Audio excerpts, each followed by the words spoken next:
물 부족 관련해서 물 발자국에 대해서 조금 더 자세하게 얘기 좀 해주시겠어요? 네. 물 발자국이라는 것은 되게 포괄적인 개념이에요. 네. 제가 이제 하다 보니까 그래서 직접 및 간접적인 물 사용을 모두 포함하는 개념이고요. 네. 직접 물 사용은 무엇이냐? 우리가 이제 뭐 샤워하고 설거지도 네. 하고 빨래도 하고 이런 거, 그리고 기업도 마찬가지로 뭐 직접 사용하는 물이 되겠죠. 그렇죠. 이런 예. 것들도 포함하고, 또 간접 물 사용은 무엇이냐? 상품이랑 서비스, 우리가 뭐 개인이든 기업이든 사용하는 상품이나 서비스를 생산하기 위해서도 그 과정에서 또 물이 필요하잖아요. 그렇죠. 예. 이런 것까지 다 포함되는 것이고, 또 이제 물 발자국에는 지표수, 뭐 우리 눈에 보이는 뭐 강이나 호수나 이런 것들, 그리고 지하수, 빗물, 폐수, 이런 모든 것이 포함되는 개념입니다. 그리고 그래서 이제 이것을 상품과 서비스 생산에 사용되는 물의 양을 측정을 하고, 특정 공정이나 제품, 또 조직, 국가 또는 대륙별로 이것을 측정을 해서 그거를 지표화해서 이제 트래킹을 하자, 그런 개념입니다. 말씀해 주시니까 우리가 생각보다 물을 사용하는 곳이 굉장히 많았네요. 그러니까 그러게요. 일반적으로 우리 그냥 단순하게 생각할 때는 우리가 사용하는 뭐 설거지물, 그러게요. 샤워물, 뭐 세탁물 이런 정도 생각을 했는데 실질적으로는 기업에서 사용하는 그 훨씬 물이 많이 사용하겠죠, 엄청 많은 것 기업에서. 같아요. 네. 특히 이제 물 발자국은 물 사용을 직접 사용과 간접 사용으로 나누어서 측정한다라는 것을 오늘 알게 되었어요. 네. 그러면 특히 간접 그 물 사용에 해당된다고 해야 되나? 기업에서 그 사용하는 물 사용을 좀 더 구체적으로 어떻게 구분되고 있는지도 궁금하네요. 네. 뭐 크게 세 가지예요. 네. 간접 사용, 뭐 기업에서 사용하는 그 부분에서는 제품 제조할 때, 그렇죠. 예, 예. 또 왜냐면 특히나 이제 우리가 오늘 살펴볼 기업들이 뭐 화장품, 생활용품들이잖아요. 그러니까 네. 그 자체에 물이 포함되어 있죠. 그쵸. 네, 그 자체에 물이 많이 포함되어 있고, 그쵸.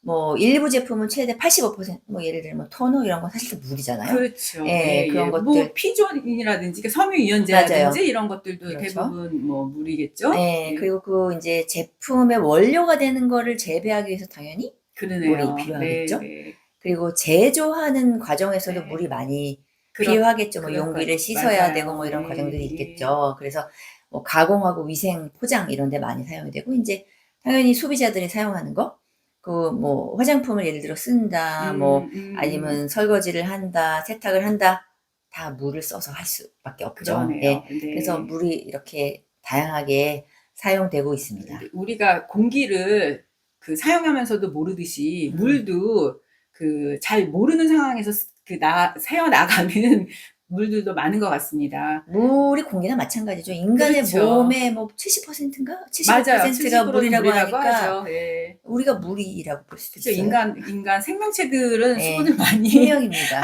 함유하고 있지요. 그럼 이런 물 사용, 특히 간접 사용을 보면은 환경에 미치는 영향도 꽤 있을 것 음. 같아요. 뭐 직접 간접 모든 우리가 사용하는 물에서 환경에 영향을 미치고 있는데요. 네. 수질 오염이죠. 그냥 정말 그렇지요. 가장 직접적으로 생각할 수 있는 네. 것이 산업에서 발생하는 폐수, 또 우리가 설거지하고 빨래하고 이런 데 폐수가 나오잖아요. 그렇죠. 예, 그래서 이거는 이제 담수원, 뭐 강이나 호수를 오염시키고 궁극적으로는 바다를 오염을 시키겠죠.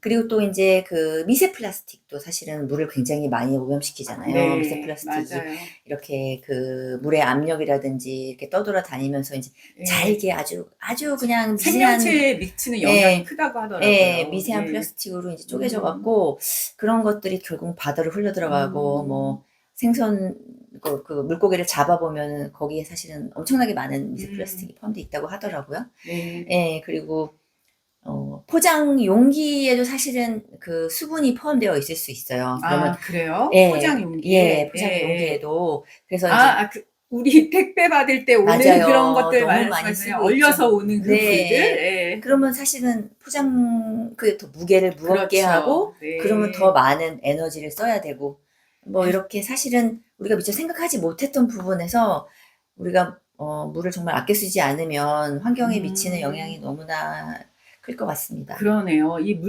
발자국 물 사용의 어떤 그 사용되는 곳이라든지 또는 그 사용으로 인한 그 다음에 또 일어나는 것까지 봤을 때 물 사용 관리가 정말 중요한 것 같은데요. 맞아요. 그리고 좀 새롭게 느껴졌어요. 탄소 발자국은 생활 속에 좀 있다고 본다면 물 발자국은 아 이렇게까지 우리가 많이 사용을 하고 있었구나라는.